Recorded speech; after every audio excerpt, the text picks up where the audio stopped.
You ask Tiger to solve. This deals with linear equations with one unknown. The final result is y equals 15. Let's solve it step by step. Group all constants on the right side of the equation.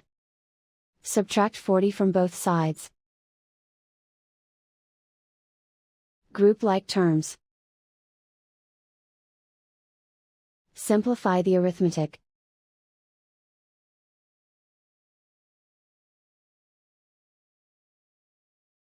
Convert the y into a positive number. Multiply both sides by -1. Remove the ones. Simplify the arithmetic. And so the final result is y equals 15.